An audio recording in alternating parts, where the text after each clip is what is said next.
Cool. Hey, Hi, Stephanie. Thank you so much for chatting with me. Do you want to give a little bit of an introduction of Sure. who you are, what you do, what you got going on in the world? Oh, totally, totally. Yeah. We, obviously we both know each other through evolutionary astrology, right? Which I love because it's such a deep dive into astrology. And then I'm creating my own tarot deck, and I love. Which I love, which the images are so beautiful. I've gotten to see.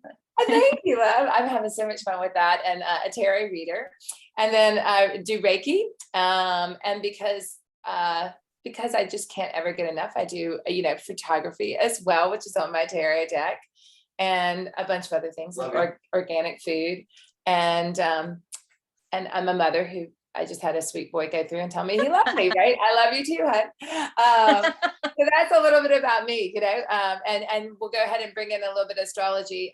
My Sagittarius Mars is out of bounds, so obviously I always need a lot going on, right?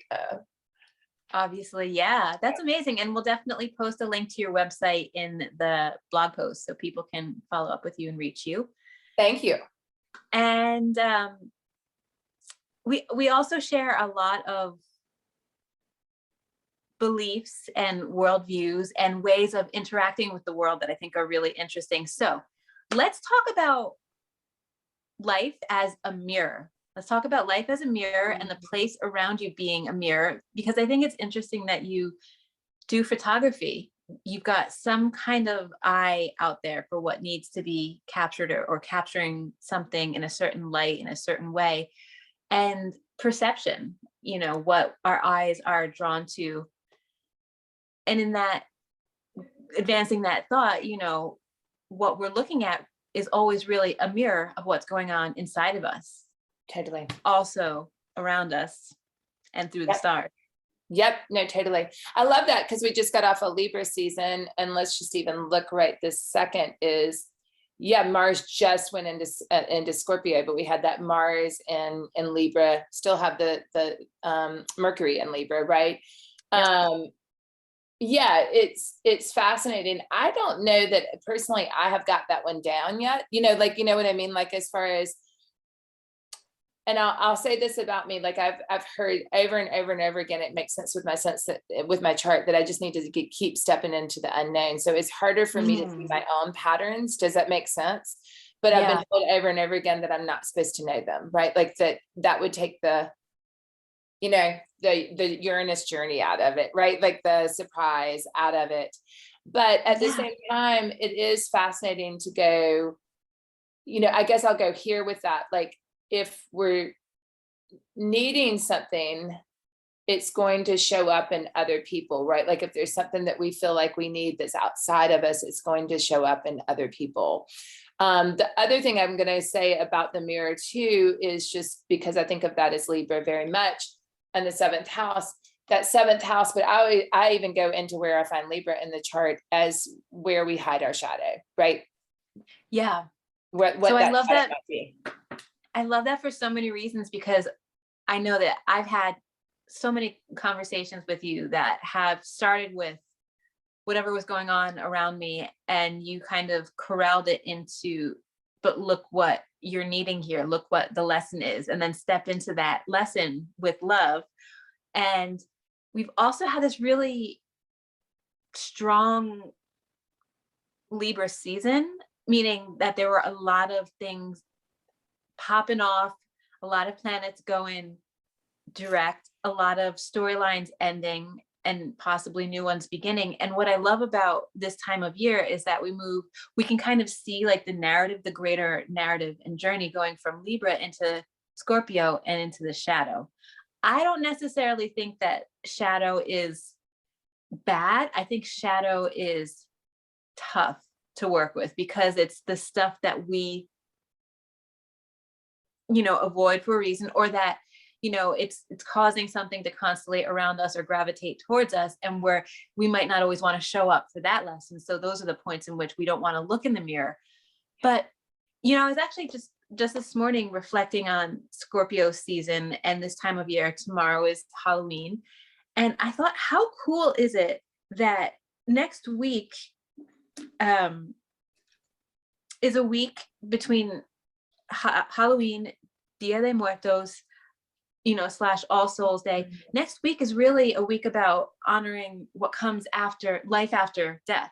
It's really, we talk about death and we talk about the shadow, but really, if you want to be engaged with these rituals and practices and honor the energy of this time and space, you're really honoring the life after death. You're honoring what comes after the shadow, what comes after the crossing of that threshold, what comes after like the trial or the tribulation. Mhm. And After you've walked through the fire, right? after you've walked through the fire. Yeah, there's definitely just a really beautiful kind of flow to the narrative progression, to the change and development in your personality or what you're wanting to experience. And I'd also imagine like that's, the narrative flow is something that you're engaged with your tarot, right? Do you ever? And I guess I'm going to go first real quick with the Scorpio season. I mean, it's just so interesting because I had, I was looking for a new snake, right? Because I had a snake already for my death rebirth card, right? But I didn't love it. I like the way it was pulled up, and it was two snakes, and I kind of wanted the head coming out and everything. And so we're coming back from a workout one day, and there's my dead snake. Right? It's like, perfect. I know it's not a baby, but it's like, it's baby-ish, right? And the skin's even coming off of it a little bit. So I was like, perfect, right? And I put it on my Facebook page because I post all my pictures on there anyway, and it gets me like easier to pull them back out. I think they're in a corral a little bit. And two people were like, how could this go on a tarot deck? What in the world, right? Like, they probably don't know about tarot enough, but I thought it was so interesting. Like, what a dark image. And I was like, it's death rebirth. You go down to compost, and then you're fertile ground for more, right? It's such a beautiful story. And then it turned from like horror to, oh, cool, right? That's awesome. Yeah. It's really interesting too that about 2 years ago, I was out in the desert in Southern California in Joshua Tree. And right around this time, I think within a week or so, I was staying in a trailer.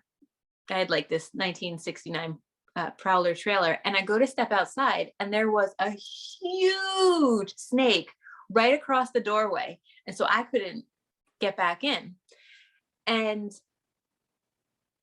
I love when we get messages or occurrences or appearances from the world around us that, it was such a strong experience that I was like, oh, that snake, kind of made me sit back and think what was going on. And then I realized the synchronicity to the season, that I was like, wow, there's a couple things that I could be thinking on here related to death and rebirth. And then we're truly living if we go through that process, right? Like a lot of times we go through that process, we're not truly living, right? Right.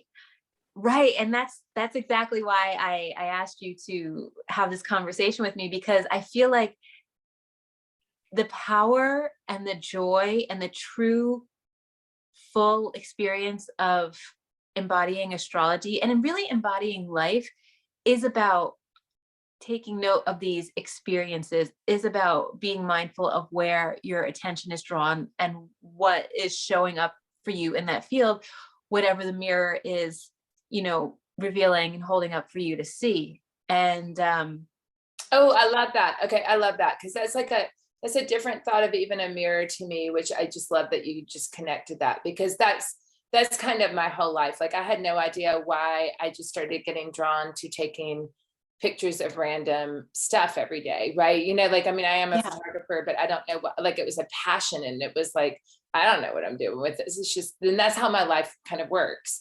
And then all of a sudden I thought one day during the pandemic, like, why am I not creating a tarot deck? That would be fun, right? And then lo and behold, I have all the images I need, right? Like, I hadn't even really like put the pieces together until I was doing the first card, and I'm like, oh, I have tons of images, right? And then a lot of times, sometimes it'll be like, I went to the mountains for my birthday, and I was up there, and all I could hear was star, and I saw all these star like things. I don't know if I used any of them for my star card, but sure enough, like for the last was it the full moon? I think, no, it was the new moon in Libra. I drew the star card, right? So then that's the card I was made. You know, it's so interesting how it works, right? Right. And it's not spooky. It's not magic. Well, you might call it a bit of magic, but it's just about being in that active conversation with the world around you, that it's like, it almost gets to a point where you're just like, oh, right. Like, why would I have expected anything different?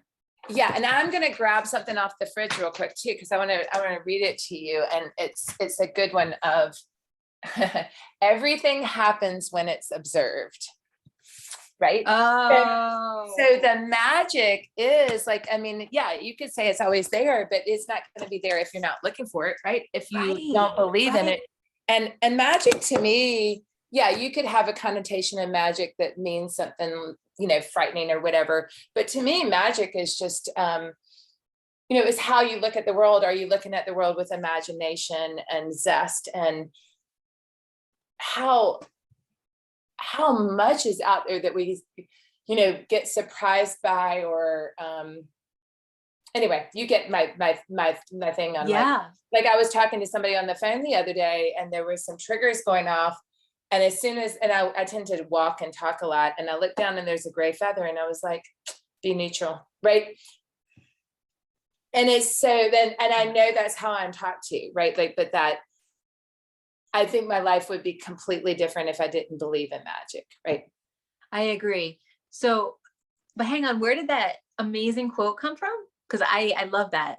I believe that is Paul Selig. I'm not 100% sure, but I believe that is Paul Selig. Isn't that great? That's so good. Yeah, everything. Oh, you know, actually it's not. It's in Paul Selig's book, but that one is actually from, let me think of who that is. It's somebody that's a channel. Give me a minute. I'll come back to it, because I know, like, it's another channel that just said something about that, and I'll kind of look for it real quick while we're talking too, because that is a good one to give some It'll credit come to. up. But Because imagination is also another, like, Zachary, right? Have you heard of Zachary, a channel? No. It's Zachary that said that, right? But it's not the first time I'd heard it, and I really, really liked it, right? So much is happening. This is like such a, you opened a really nice portal. Thank you. So much is happening that's unseen. And if we don't believe in the unseen, right? But there's energy all around us, right? You know, and as much as I absolutely 100% believe in the unseen, I still struggle with it sometimes, right? Do you know what I mean? Of like, when you're having these moments that you're not in these conversations, that you're not getting feathers, you're not seeing snakes, you're not whatever it is. Yeah, like, you're not seeing what you need to see to yeah. you know, to Yeah, get it, you know. And we all have those moments, right? But there's so much going on. And I'm going to bring up one last thing of, everybody sees differently, right? Like, my son came in, and he would never want to talk about this, but it's so cool. He came in and saw people that were, you know, not alive, like they were real people, right? You know, like he didn't know the difference between them, right? And when I was trying to get myself to, like, I can see auras if I do it the right way. I just don't calm down enough to do it sometimes, right? Like, I'm just like more piercing through a little bit more than like coming back. But I was looking up something in a book with auras one day, and he goes, "What is that?" And I told him, and he's like, "Oh, like you're purple, right?" And I was like, "I'm purple, cool. I didn't know I was purple, right?" Right? And it made perfect sense for me of why I would be purple, right? But it's so interesting how we see. So one of the ways I see is just, I see energy move, but I don't always see exactly what it is. I might get a snapshot in my head, that happens often, of what it looks like, but I just see something. And the same thing with pictures. I'll just see something, and I'm like, I'm supposed to take a picture of that. Like, I don't. That's so interesting to me, you know. And I think about, I'm thinking about how I see things, and I've always seen things, or seen the world, as if there were subtitles. Nice, And I as love if that. like someone was like writing for me, even if I'm, you know, I'm at my laptop and I'm trying to work on, or even if I work on a story or something, I literally just stare into my mind's eye and I'll see the writing starting to happen. Oh, nice. And I've cultivated the relationship with imagination to allow for images to start to show as well. And so sometimes I'll just have, especially when I'm working with individuals doing energy work or in ceremony, I'll just start to have a flood of images that I don't necessarily have meaning associated with. I know some psychics or mediums will have certain images that are like language for them, that are keys, and that like spirit is showing them this or that. I just, I'll kind of be like, oh, I see the image of a world and people in it, and like I'll allow that image to reflect back to whoever I'm with, and they might say, oh, like that's relevant to me because. So I'm kind of just like the messenger for some of the visual images. But imagination is also something that is so undervalued, in my opinion. The creative force, the generative force, is as rejuvenative and restorative as tapping into that deep stillness, for me, in my opinion. And when we take it to the level of imagination and to the level of the psychic matter, or the psychic plane, and we're working with images, I think a lot of people would have the ability to facilitate so much more communication with themselves and with the world, were they looking for these symbols, whether they're in the mind's eye or they're just something Totally, outside like I definitely have instances where like I'm writing something or working on something, and then I go out into the world and I actually see that thing. Stephen King talks about it in one of his novels. I think it was The Dark Half, where he was just like, I was writing this book and like I was seeing it all around you, and so like cool, right? Yeah, so cool, right? cool. There's that like, there's no hard barrier, but it's about being in right relationship, meaning being in relationship in a way that's meaningful and serves you, and so that it's not just a barrage of images, or it doesn't turn into something that's overwhelming. I know what you mean about that, though. If you don't mind me saying this real quick before you get further on, about just like imagination is a portal into having conversations with, whether it's your spirit guides or your higher self or whatever, right? Yeah. I used to hang out with my spirit guides more. Now I tend to just go to my higher self, just because it feels good to me. Not meaning that I don't like having them around, and no surprise for me, they look like a lot of hippies, which I think is great. But it makes me feel at home, right? But there's something there, they can use your dictionary, like whatever dictionary that is. Right. Yeah.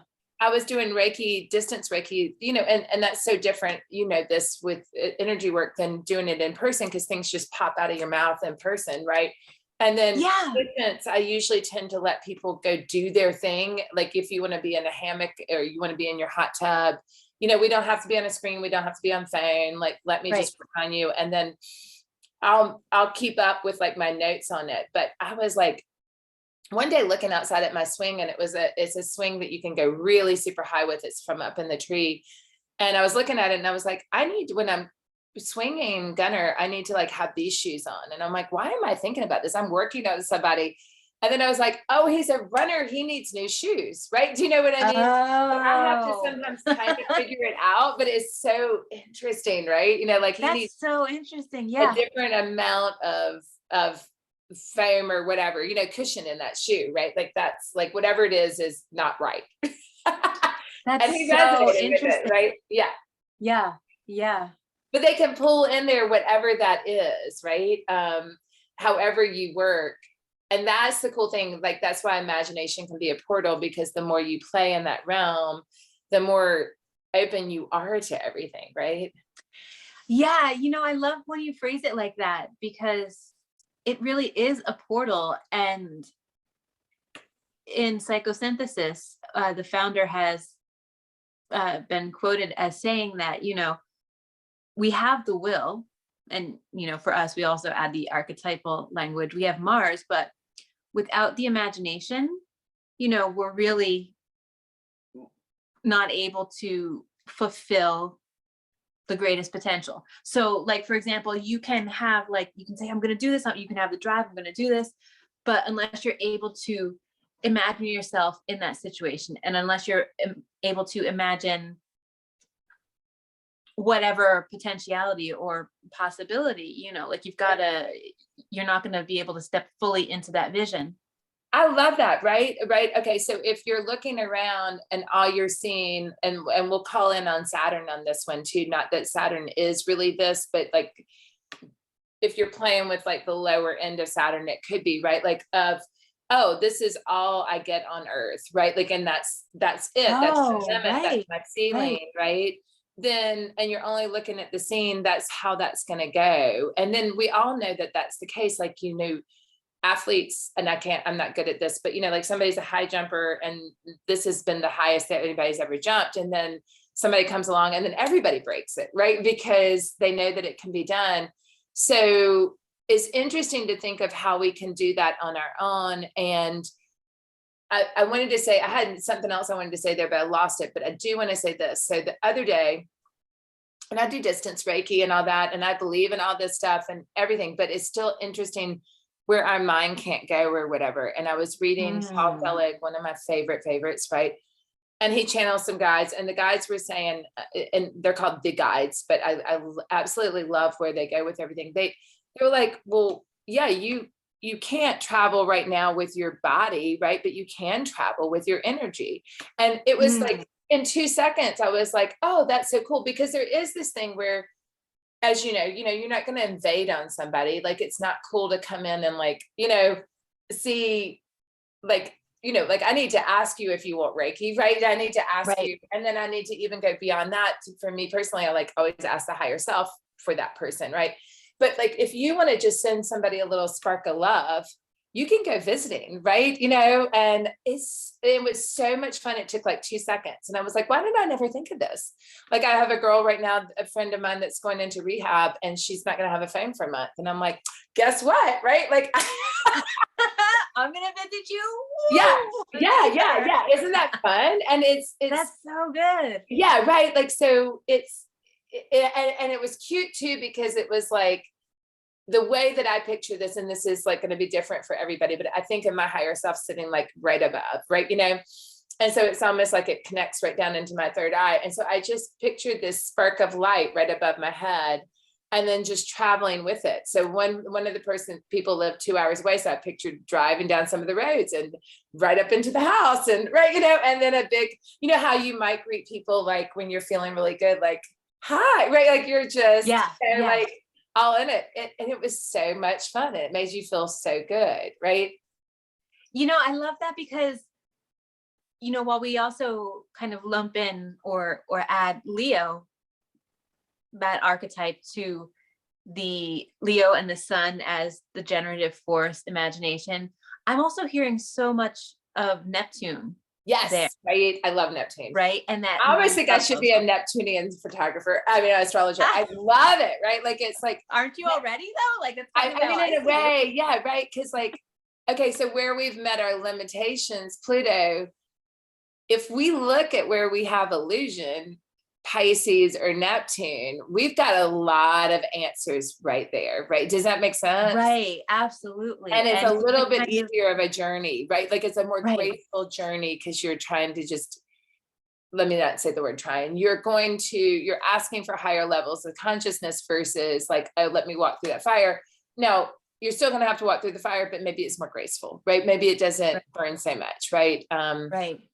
And the Neptunian pool of illusion, disillusion, and actually I'm glad that this went in this direction, because I think what detracts a lot of people from astrology is that need to kind of allow one thing being two things, one thing being a gradient, right? So like, I think sometimes people are just like, well, I don't understand astrology because isn't Neptune, Pisces, this, like, isn't it divine, the divinity, like the God source?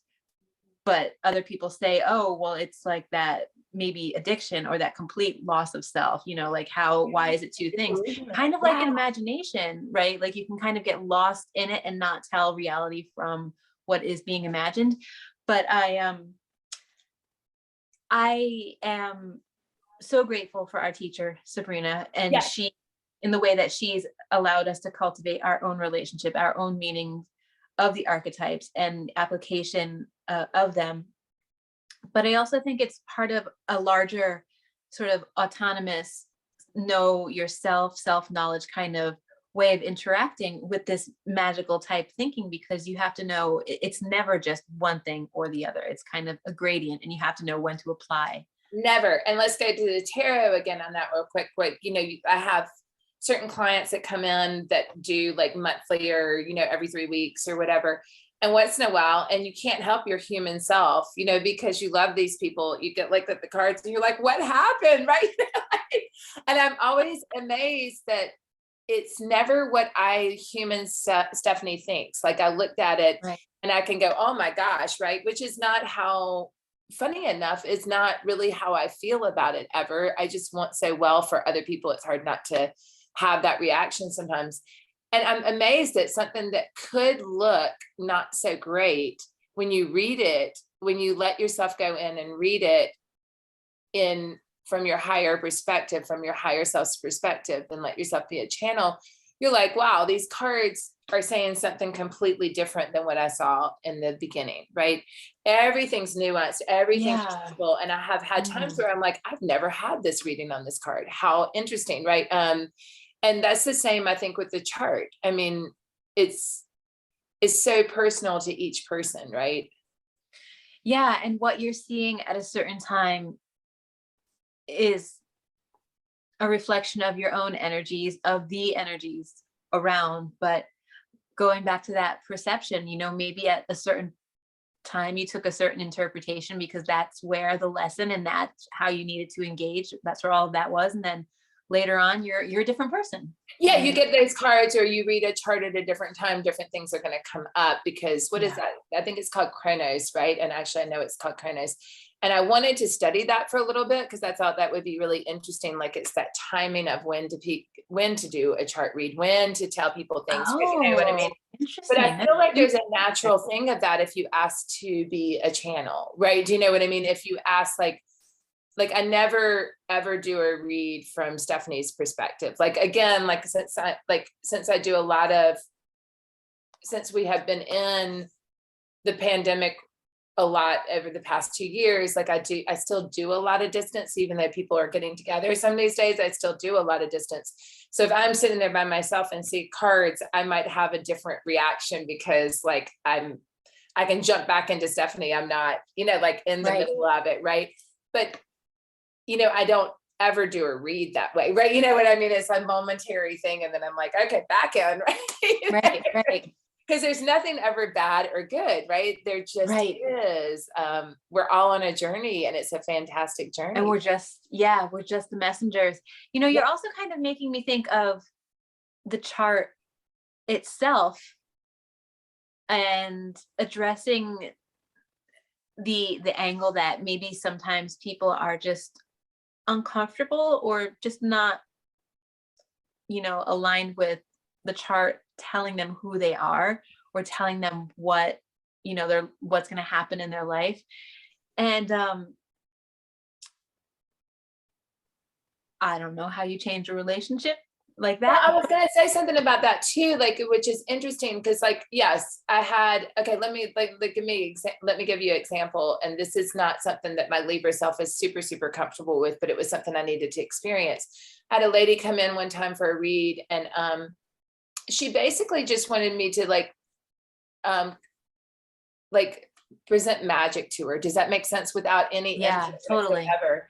And she kept telling me I was wrong about some stuff. And then she also said like, well, you're not wrong. This is just in the past. And so I don't know what you're talking about. Like it's already done and you're not at all intuitive and And I just finally looked at her and I was like, we can just stop. Right. Do you know what I mean? But it was what she wanted was, I think, for me to be this magic thing and pull out a magic 8-ball and tell her all the things. Right. But I had cards there that were sensitive and I'm not going to make assumptions about that. Right. Do you know what I mean? And I'm looking at a chart that has sensitivity to it and you're not going to just put that out there. So as soon as I did that, then she goes, whoa. Actually, I know what I know what you're talking about. And then she became interactive but I kind of had to get to Oh. the point where I was ready to like, just go, I don't, like this isn't going to work. But to me, my point on that is the best way I can do it ever, if people come in curious and ready to talk about their life. Because once they're talking about their life, then I'm looking at the chart and I'm in, right? And I think that you experience the same way. Obviously, we have that in the class and Sabrina's class all the time, but that's where the magic happens. You want to know how the rubber meets the road, like what happens in your day-to-day life that, or as overall themes, right? I mean, and that's really interesting too, because I feel like when you feel that resistance in a reading, I've certainly felt the resistance, it kind of like dampens your ability to channel or to like be the messenger or just to kind of be in that flow. Yeah. And it's not an easy energy to work with, like. No, it's not, but that person's closed off too, right? Like if you're doing energy work, and I'm not a closed off person, so you would have an easy time with me, but like if you've got that real fixed energy, I've had people with that before and they said nothing happened. And I'm like, cool, right? Like, it's a distant session. In person, that's a little harder to have happen, but like distant session, I was like, give it a day or two. And then they'll call me back in 2 days because it has to like, they have to do something and relax and it comes in all of a sudden, right? Like they've got barriers up. And that was like that was a different type of barrier, but it's the same kind of thing. Like it was prove it to me kind of thing. And like, I'm not here to prove you anything. I'm here to hear about your experience and see what's going on and see how we can work together to look at things. And yeah. And I feel like I interpret, the energetic movement as then that person having, like a lot of crying after the session or just having like heat sensations in their body or something shifting, like even though that person may or may not have said, oh, that's the energy that, you flowed through me, which then had some effect on my own energetic field.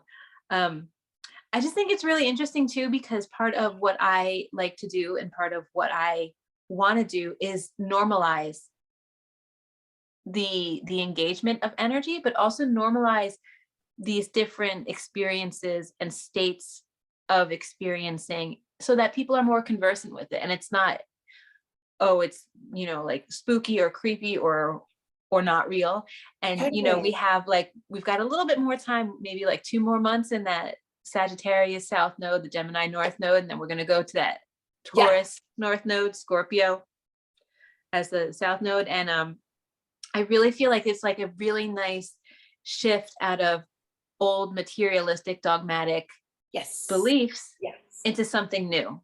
And I hope that getting into Taurus and into the body energetic, we're going to start to continue to open up and be more conversant about things like this. And so that's why I'm, like I've always been an open person, and people who have come to me have been part open, but also part like, like, okay, I like what you're doing, or I like how you're presenting. Like, I'll try it with you. I'm not a believer, but I'll try it. And so I'm like, cool, I'll take both of y'all. But that's why I have both kinds of, experience, a very diverse totally. And I love that, right? Like, I mean, I started off my Reiki practice just telling people like, come on in. And I love especially cultivated people that did not believe, because I wanted to see the experiences, right, that happened there, right? And it is interesting how I had one guy tell me like all this stuff happened. It was a distant session, told me all the things. I was like, yes, and all of it was correct.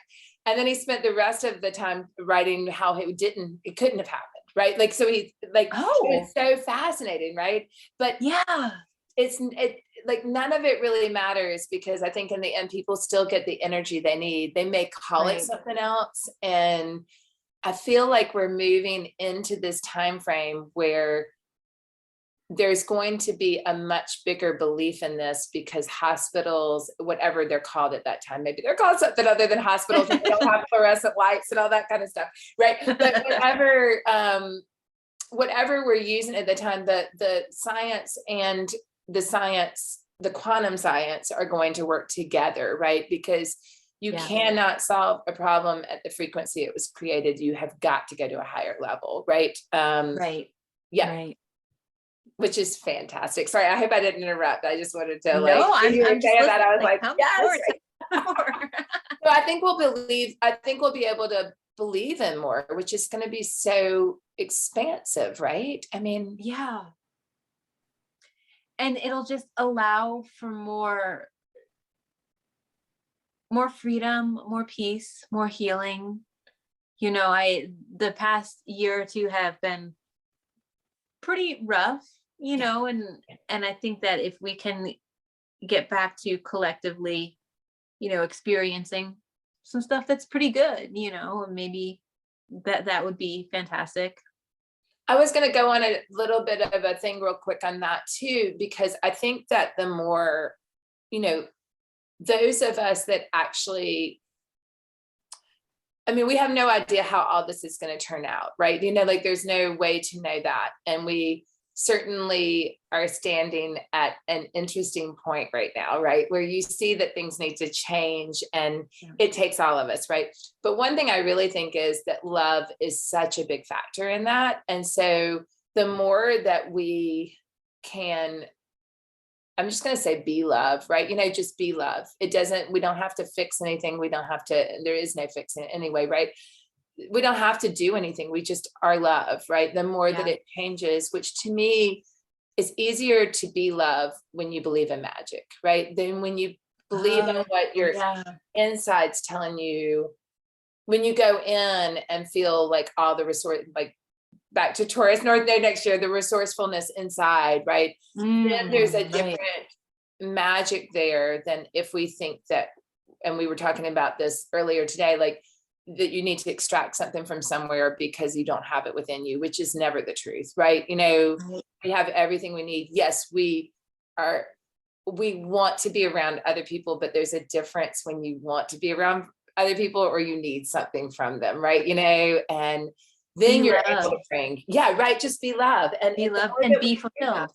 Yeah. And what decisions, what actions, you know, I kind of want to go all through the elements there, but like, you know, what emotions, what physical acts can we do out of love? Like, are we looking at that every single time as, you know, is this love or is this fear, you know? And then I think that will completely change because our nodes that we have currently with that North Node in Gemini, there's been a big thing about duality, and that just exists on lower planes, which we are on a lower plane because that's how we learn really well. If everything was sunny and happy, it's harder to have, you know, we came down here for that luscious experience that we sometimes don't think is luscious, right? But if we go into other realms, Mercury, right, there is no duality. We all come from the same source. We all go back to the same source, right? And that is just, we want to be unique expressions. We don't want to all be the same, right? I'm listening. I'm just then the choir juice. Fully, right? Does that make sense? I'm loving your wall, by the way. Then the choir sings fully because you have every voice, right? Which I just love. So anyway, that would be my only thing for anybody that decides to listen to this is how can you be love? Doesn't mean you have to like everybody, but how can you just be love? You know.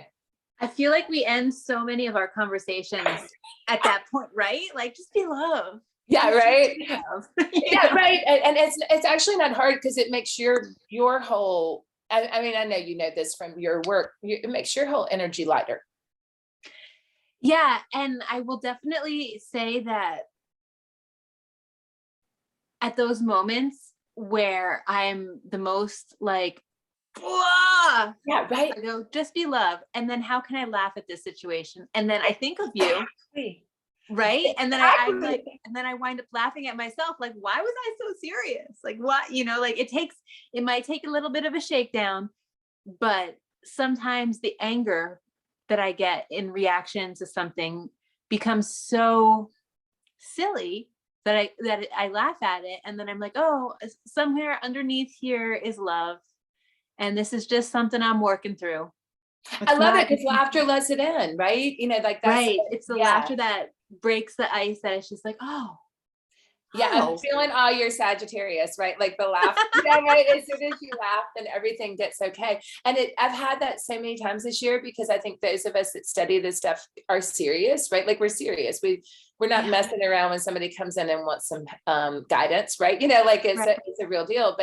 But like, I think all of us, the more we just decide that life is fun and laugh about it, and it's a journey, right? And I want to say on that last part with all this love and fear stuff, that is Paul Selig, if anybody ever wants to check him out, that comes from that. But to me, that's how we get through this, is we decide that we all are, however you want to say it, I say we're all divine beings, right? And it doesn't matter if I want to hang out with you or like you or not, I need to recognize that in you. And it is the quickest way through, right? Back to the Neptune astrology, right? And I feel like that's like the biggest misconception, or one of the biggest misconception about being love, is that you don't have boundaries, because you absolutely 100% have boundaries. Doesn't mean I have to hang out with anybody. Doesn't mean I have to say I love you and then we're cool, like we need to hang out. Just means like, I love you, we're neutral, we're good, and upholding boundaries doesn't mean that I'm the asshole or maybe selfish, but you know what, if I'm going to choose that, then maybe that's what I need. So I'm not selfish for me, I'm self-preserving, right? Totally. And Scorpio becomes a really interesting conversation in boundaries, but so does Saturn and Aquarius, season, when it's just kind of like, where do I stop within the group mind? We were actually talking about that, about being part of community, but also having to cycle back out of community. Yeah. And then you go back in, and then you go, and I think I said like, well, you don't want to be the weakest link. And that's about having correct boundaries to be self-preserving in your energy. Yeah. And it's okay to say no, and it's okay to uphold boundaries. It doesn't make you the asshole, especially when you're in community. You need to have boundaries. Well, because we, just having come off this Libra season, and we were talking about this earlier, we have seen where we, like for me personally, with a lot of Libra energy, I've seen where I'm shaky on my own boundaries, and where I can morph over into like what your values are and all that kind of stuff. Right. So I think until we get past this non-duality thing, which I don't think these nodes are just going to get us there. I think it's going to be an ongoing journey a little bit, like maybe Uranus going into Gemini will be, like some of that catalyst for that. But I do think we're on that journey of not seeing this duality, which then makes it like, it's okay that you're this and that, like I tend to love people that are offbeat, right? Like I don't want to, like, I don't even know what normal is, but you know what I mean? That's not interesting to me. Like I want to hear the bigger stuff going on. Right. So, but I think when we get past all that duality thing, then we can probably really come back together more, like for a longer period of time. Like, and when I say more, I mean, I feel like we could really get back into community then, because we've had enough time of coming in and coming out and coming in and coming out, so that we have some time to appreciate who we are and our uniqueness, and not get, I almost look at it as like, it's like a morph. Like, I don't even know how I do it, but as a Libra, like I'll just go straight, like open up to somebody else, and I'm like feeling all their feels, and I don't know where I stand anymore. Like if I don't have my correct boundaries. The other thing I wanted to say about that I just heard in a reading that a girl did, and this was April Oracle, if anybody wants to follow her. She was talking about the passion flower even has boundaries. It grows underneath, right? It needs time by itself, and then the flower comes up. It's a weed that grows way underneath, right? It needs time away. Good. Isn't that gorgeous, right? And I thought, how interesting, right? Because to me, that's such a Piscean flower. Right. Yeah. And I think the Pisces is no boundaries. Right. So I like, Libra too. There's a lot of ones where you're kind of like shore up those boundaries a little bit. Right. But I thought that was really, really cool. That is really interesting. I have a whole lot of Libra energy. I have a stellium in Libra, but also my 7th house is super lit up as well with another stellium. And for me, there is a consistent ongoing conversation with boundaries of the mind and who I am versus who you think I am, and projection, but also I've made it a practice to navigate all that energy by always giving things back. So I keep this piece of pyrite in my pocket or in my purse or handbag, and pyrite is associated with Pluto. But what I do is, whenever someone has made me something that they think I am, or has given something to me that I don't want, like, oh, here, like, you get to be this person for me, and I'm going to let you do all the emotional work or lifting here. I take the pyrite and I envision giving that gold back to them, giving back Nice. that weight. And with that, establishing a better boundary of what I am to you and what I should be doing. And also, that's also some Pluto work that I've found really helpful. I got that idea actually from a book by Robert Johnson, and I'm blanking on the name, but I can find the name and list it. I think, Inner Gold is called Inner Gold. Nice. And, so that, like, all of that uncomfortable, wavy, fluid boundary stuff doesn't turn into, so that material doesn't turn into shadow, doesn't turn into resentment, doesn't turn into like stuff that I'm carrying that I didn't process, right? Totally right. Yeah. Oh, yeah, again, I've heard Libra, too, like if you stay in your center line, if you can just stay in your center line the whole time, a lot of times you're going to get whispered to, right? That's a hard one for me, because I see people and I get excited. Oh my God. Right. And same. And I get super excited because I love being around people. I'm a people person until I realize, oh, this is what you made me. And so now this is what you expect of me. And then it's like, oh no, I take, here you go.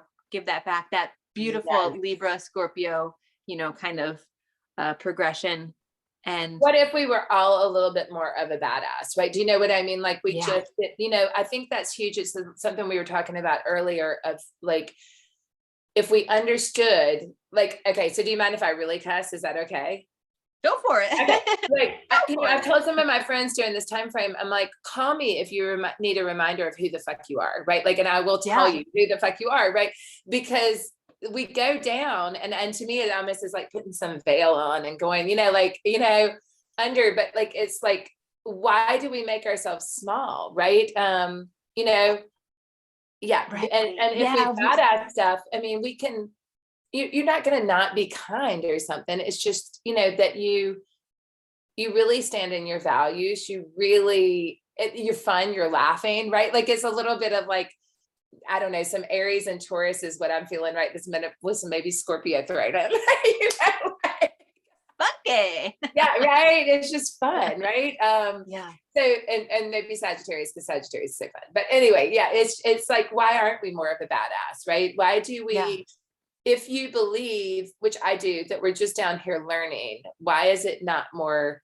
Why do we make it so hard sometimes, right? And I know some of the emotions and everything, and we have to go through what we have to go through, but there's times that I make it hard that I don't need to make it hard, Right. And, and that totally, I love that came up in one of our earlier conversations about remembering that you're a badass, because I also think that going all the way back to imagination and reflection and being in conversation with your environment about it, and having it be, part of the lesson, or part of basically whatever it is that you need is there, like you can also look to your environment to remember that badassery. And that could be something like, like I find something funny or joyful, and like, and that could shift a mood from being in a bad mood to being lighter. You're badass when you make those very conscious decisions to not be so crunchy. You're badass when you're just, I love your crunchy. Yeah. Right? Like,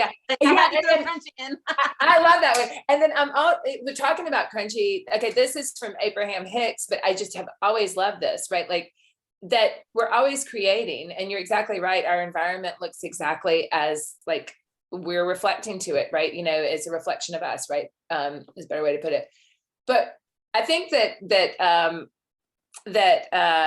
forgetting her name all of a sudden, but the girl that channels Abraham Hicks, right? She was extra. Yeah. She was like, she smashed her car one time, right? And but the thing is that she knew well enough that she was like, oh, look, I created that, right? Like, I did that, right? You know, like, and so I think sometimes we can even laugh at those kind of things. And to me, that's very Sagittarius, because I can sometimes, in the middle of everything looking like an absolute shitstorm, think it's the funniest thing ever, right? Right. Thank you. I needed that reminder. Me and Yeah. my Sag 7th house. Like I needed that. Sag Right? 7th house. Yeah. It's hilarious. Hey, I did that, Yeah. right? Yeah. Like I Just, created this glorious shitstorm.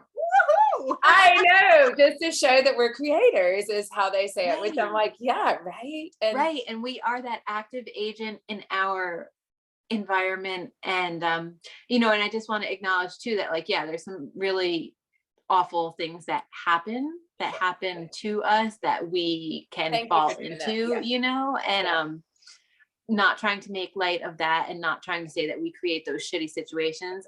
That's above my pay grade to have an explanation for that. There is definitely some bad juju, some evil in the world. I acknowledge Yeah. that. But when you can, acknowledging the agency in your own creation. And on that note, you know, I was listening to a webinar on imagination, and a person had asked about manifestation and had asked about, you know, if we can just imagine or will certain things into our lives, you know, like, well, why doesn't it always happen like we want to? And there was no real definitive answer given or discussion given.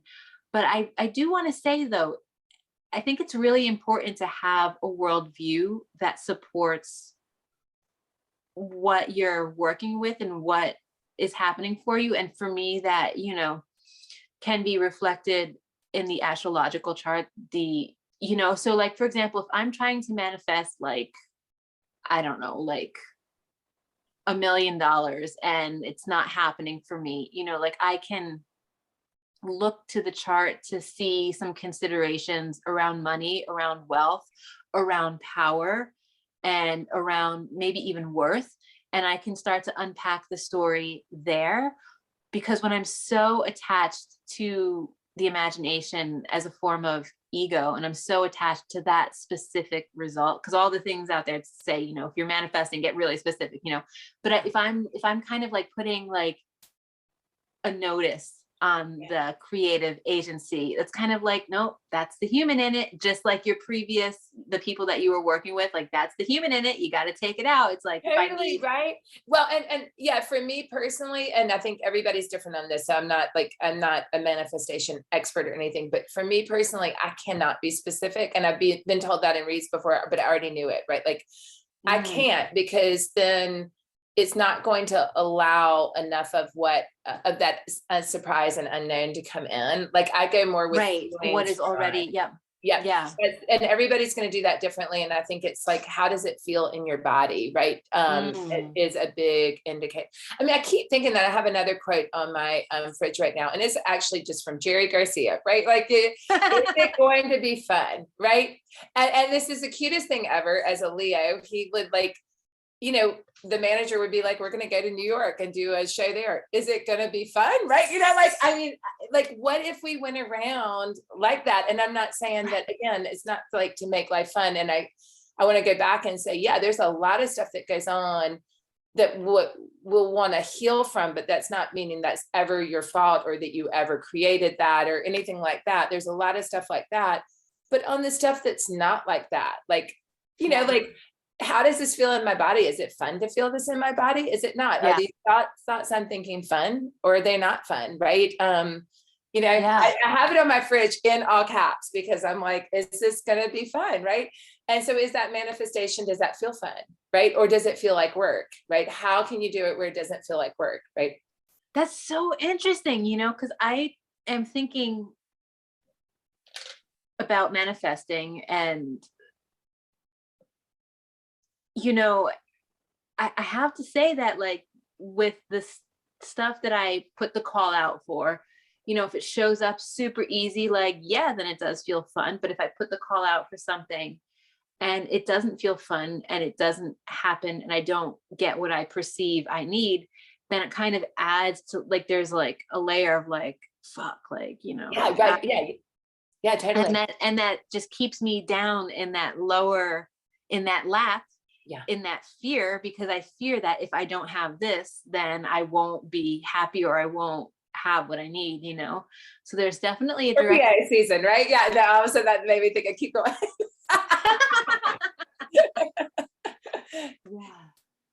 Yeah, because like our attachments, that's what I was just thinking, like our attachments to something external, right? That can happen in Scorpio, which is why it's such a big transformer, because eventually we realize that we have everything we need inside of us.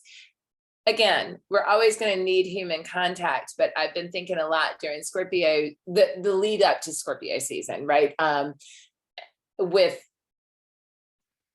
Venus being there, especially, is like, otherwise, like, then we're not in a relationship with somebody because we want to, we're in a relationship with somebody because we need something, right? And that's shaky ground right there, right? You know, then you're already setting yourself up for the shadow side of Scorpio, right? You know? And then for that to change, and then eventually for you to be like, oh, well, now that left, and now there's something else I need to deal with. I need to deal with the emotionality of that.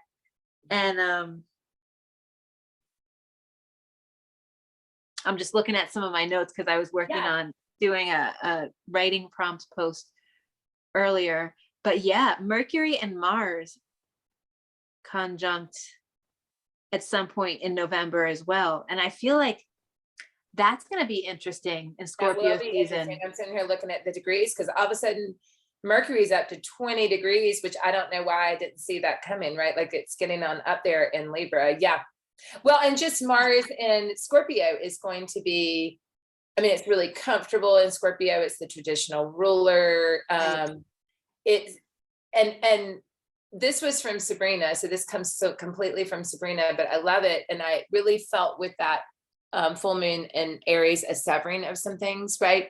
And so that was something I already had in my mind. And she was talking about how direct Aries is, and how it's much more of a knife blade, right? Do you know, it's quick, right? Like, and it's, and so I thought about that, of how driven this Scorpio season might be in a lot of ways to move us on to some transformation. And this is a really good time to say this too, just like your conversation earlier about things that happen to us that we wouldn't want to have happen to anybody, right? It's the same kind of idea that the astrology is never doing anything. It's just the energies. It's an interpretation of the energies that are already out there, right? So my analogy with that, and we've talked about this before, is you want to be on board with the energies, and you and I both understand energies, but at the same time, we can't always translate exactly specifically what they're saying, right? It's a lot going on out there. So if you can look up in the sky and see what's going on, yes, I'm always going to be 100% on board for transformation, evolution, right? Yeah.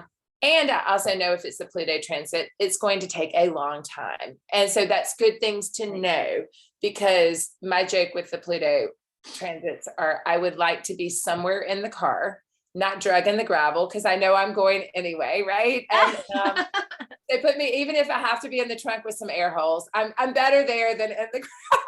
Right? Oh my gosh. That's great. But you know what? We also have Vesta sextile Pluto as well.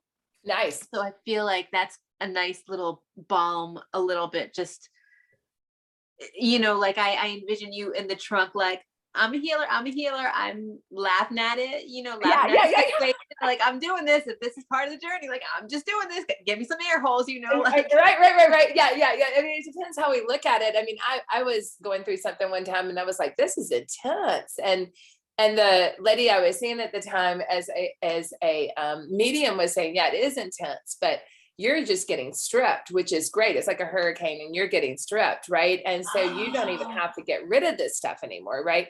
And then it ended up being a Pluto transit that I'm still having. And that was 3 years ago, right? Do you know what I mean? So to look up in the sky and see what's going on makes the world of difference, because then you're like, okay, this is a long haul.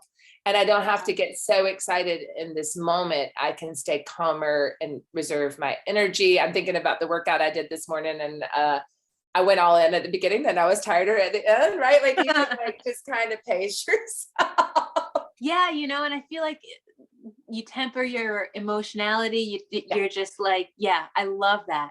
I love that so much because, I mean, this isn't a conversation about the dumpster fireness of the world right now, but like it can kind of lend a little bit of balm to such a conversation, because like it's intense, but it's also like how we make it and how we hold the vision of where we're going after some of these really strong transits. And Pluto is no joke, but Pluto is also the gold.